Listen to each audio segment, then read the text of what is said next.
This is the all-new Community Connection. I'm your host, Jade Harrell, keeping you connected to our community.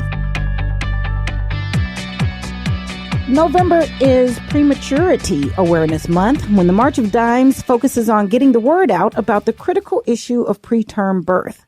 Prematurity is the number one killer of newborns. State Director Susan Bushnell of the March of Dimes is with us, as well as Mother Jamie Antisdel. Good day to you both. Good afternoon. Good day to you, Jade. So let's start with you, Susan. Let's start with the March of Dimes focus this month and tell us a little bit more about this critical issue. Absolutely. As you mentioned, November is Prematurity Awareness Month. And when the March of Dimes focuses the nation's attention on premature birth, it actually kicked off on November 1st with the release of our 2015 Premature Birth Report Card. In 2003, we launched the Prematurity campaign to address the crisis and help families have full-term healthy babies. We're funding life-saving research and speaking out for legislation that improves care for moms and babies. In 2008, we expanded the campaign globally. Worldwide, 13 million babies are born prematurely each year. So those numbers are pretty staggering, but you all have done a great job at addressing. Absolutely. In Missouri, actually, we earned a C this year on our March of Dimes annual report card on prematurity. Our state is not as doing well as we should in preventing premature birth, and too many of our babies must fight to overcome the health challenges of an early birth. There are large gaps in the preterm birth rate between communities in our state, and racial and ethnic disparities persist. So how are you helping families with that? What are some of the things that are in place? Absolutely. Some of the things that we're focusing on right now, we actually are initiating a Baby and Me tobacco-free program throughout several sites in the state to help with smoking cessation programs for expectant mothers and moms of babies who are under the age of 1.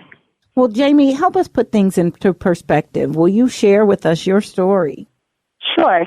So in 2007, my husband and I found out that we were expecting our first child, a little girl, and about 6 months into the pregnancy, I started to develop some unusual symptoms. One that I thought, it being my first pregnancy, were probably just normal third trimester stuff when you weren't feeling well. A quick visit to my physician landed me in the hospital, and that was what I was expecting, with high blood pressure and some issues with my kidneys and stuff like that. So the decision was made at 28 weeks that our daughter would actually thrive better being born than she would still with me. So what a challenging choice. Yes, it came as a shock, obviously, because you want to do everything you can to provide the best start for your baby. Premature baby wasn't something that I read in any of the countless, what to expect when expecting books. We were definitely caught off guard, but on March 8th, 2008, our daughter Adali was born, weighing 1 pound, 15 ounces. 1 pound, 15 ounces. Yes. So that's hard to imagine. It's very hard to imagine. Even looking at pictures of premature babies, it's really hard to put into perspective what a 1 pound or 1.5 pound baby really looks like. It's a little bit off-putting, to be honest. Sure. A little bit overwhelming. Tiny. It's your reality. But this was your Adali. Tiny, but yes, that's our Adali. And she spent the next 2 months in the NICU, riding the NICU roller coaster of, 1 step forward, 2 steps back. You swap out the normal baby first of, their first smile, their first coo, for things like their first time off the ventilator, their first time wearing actual clothes, their first time sleeping in a real crib instead of an incubator. Those become your reality when you have a premature child. So it was overwhelming, but with the strides that the March of Dimes has made in medical advancements, things like surfactant that help develop babies' lungs, it gives premature babies a much better chance to Sure. not only survive, but thrive as well. So how else were they helpful? What do you most value about what the March of Dimes did for you during that time? So there's a few things. From the very beginning, from the day that I found out that she was going to have to be born early, I went online just to Dr. Google, just to kind of see what we were in for.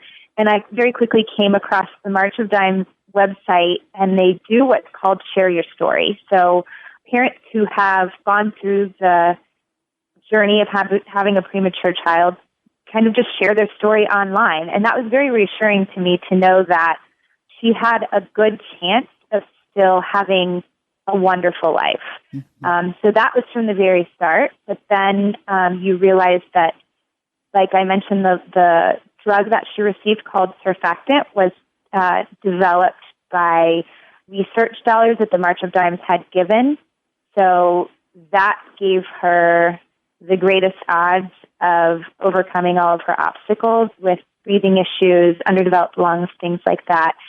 And then one thing, Adali had to end up being transferred to another hospital, but one thing that we did take advantage of at the hospital that she was born at was a program for parents in the NICU that allows parents to kind of resource together and talk about what they're going through. And it's a support program for parents in the NICU, which is huge. Yeah, very for anyone that knows the mental struggles being in the NICU every single day. That had to be so very valuable, not only for the resources and the ideas and the brain power that could come from that, but the support and the kindred spirit of those that had been through it. Yes, definitely. And that's why we decided when she came home after 2 months and came home a very healthy baby, all things considered, that we would continue to share the mission of the March of Dimes to do more so that fewer families had to know the journey of having a premature baby. So, well, blessings to you all for having come so far. Share with us Adali's success. She's doing fabulous. She's a 7-year-old second grader now that does anything that you can imagine: gymnastics, horseback riding, theater classes, you name it, she does it. You know, we've definitely had our hurdles over the year, things that pop up that are most likely related to her being born prematurely, but it's all very manageable, and she's doing great. Oh, I'm so glad to hear that. When you hear about this, Susan, how does that feel for you to hear that and the work we're doing? Absolutely. I think that we have made incredible strides being able to address the needs of babies that are born premature upon delivery. And so to hear a story like the Antisdels or the many other hundreds of families that we touch throughout the area, it's empowering, and I think there's a lot to be learned from those stories. And I know one thing I often hear is how important those stories are, those success stories, to families that are currently in the NICUs. Also, I think it's important to note that while we've made so much progress in the area of how to care for babies that are born preterm, we are really focusing a lot of our attention from the research side now on how to prevent premature babies from being born in the first place. We're really fortunate here in the St. Louis area to have the Prematurity Research Center at Washington University School of Medicine, one of 5 in the country, that is really using a transdisciplinary approach to research to identify the causes of preterm birth. And that way we can better care for the mom on the front end and to prevent the babies from being born preterm. Is that what makes the difference? Is the health and condition of the mom then with regard to preterm birth? In many cases, we don't know. We can account for why some babies are born preterm. In other cases, there is no answer. And that's why the research is so critical to really investigate it and identify all potential causes of it. Sure. Well, the research is showing that we've got a kind of a report card or a gauge to see how we're doing in various areas. And you mentioned that we were a C here in Missouri. What exactly does that mean? Can you talk a little more about that? Absolutely. You know, we look at the new birth card that came out, and one of the most significant pieces of it is that we really broke it down too by different cities in the state and how they're doing. And so, for example, in Kansas City, the preterm birth rate right now is a C. In St. Louis, however, we can see that it's a 12.5%, and the grade is actually an F. We're failing. There's several factors that come into play, including race and ethnicity, to really highlight the areas of increased burden and elevated risk of preterm birth. And so that can kind of help us gauge then areas where we really need to look at how we're focusing to educate moms in the importance of prenatal care, as well as, I mentioned, programs for smoking cessation and things like that have been shown to reduce the risk of preterm birth. Mm-hmm. Well, Jamie and Adali are evidence and great examples of how well it's working. How might you change your efforts and energy to work even better going forward? Absolutely. I think, again, just increased awareness, and that's a lot of what comes with November being Prematurity Awareness Month. I feel like the organization does a really great job of increasing our presence each and every year in this area, but really making sure that we're out there educating moms about the steps that every woman can take to make sure that she gives her baby a healthy start at life. So to get a preconception checkup before getting pregnant, to go to all prenatal care appointments, to educate women on the importance of a healthy pregnancy being at least 39 weeks is what's best for the baby.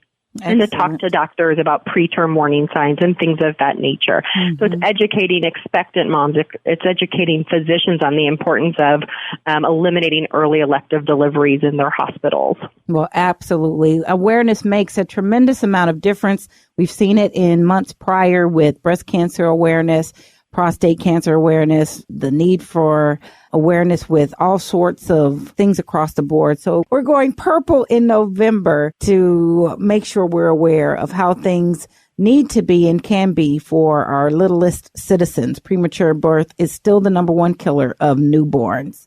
We appreciate you both for being here. Thank you. Thank you so much. Thank you. Susan Bushnell, who is the state director of the March of Dimes, and Jamie Antisdel and her beautiful baby girl, Adali. Success to you all, and thank you again for keeping us informed. Thanks. All right, that's it for this week. If you have questions or comments or have something you'd like to include in the community calendar, you can leave a message on our message box at 314-333-8369, 314-333-8369. And for more information about our show or any of our guests, you can visit us online and listen to the podcasts at Spreaker.com. That's Spreaker.com. And search Community Connection with Jade Harrell. You all be blessed, do blessed, and take care.